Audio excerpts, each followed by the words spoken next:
Hey, I have an awesome idea. Everybody knows that socialism is for the kind and loving people and capitalism is for the awful, wicked, evil people. So how about this? Since everybody knows how tremendous it's going to be when we finally get real socialism in America, why don't we look at someplace where it's being tried right now? And not some crappy place either.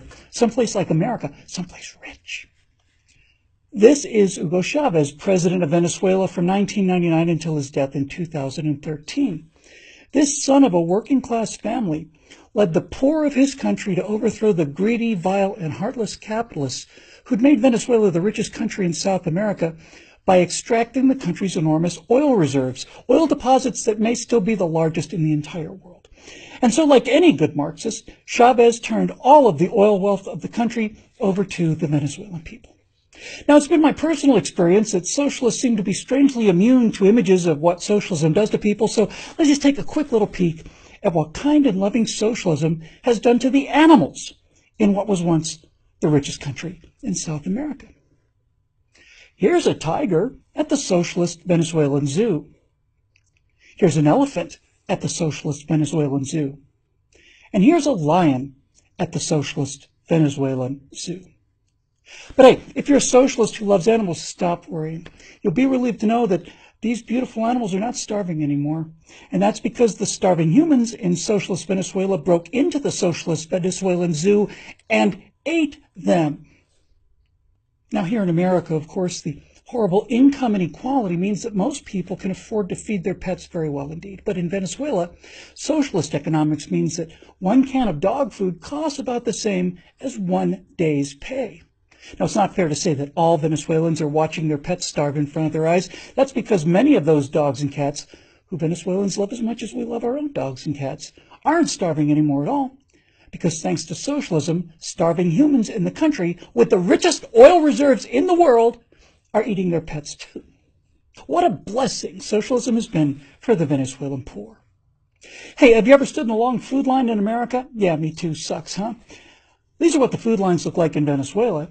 Here are Venezuelans freed from the shame of income inequality, and here are Venezuelans no longer slaving away for corporations.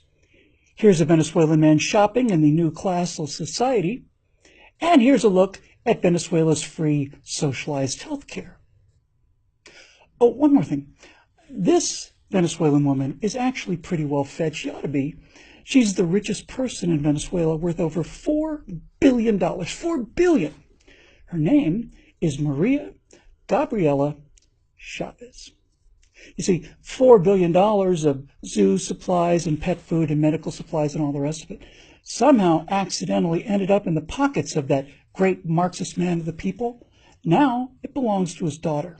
Having a socialist dictator for a father is really good work if you can get it. So next time you American socialists cry about how horrible it is for an American CEO to make $4 million, just remember that if you happen to be the daughter of a Marxist dictator, you will be 1,000 times richer than that American businessman who's running one of many companies that pay American workers enough money to buy $1 billion of toys for their dogs and cats, and that's every year. Suckers. If you're still stupid enough and heartless enough and conceited enough and evil enough to call yourself a socialist, well then this is for you. You own this. This is what stupid and heartless people like you want to bring here. We need your help to keep these messages coming. If you want to help us make a difference, please go to BillWhittle.com and become a member.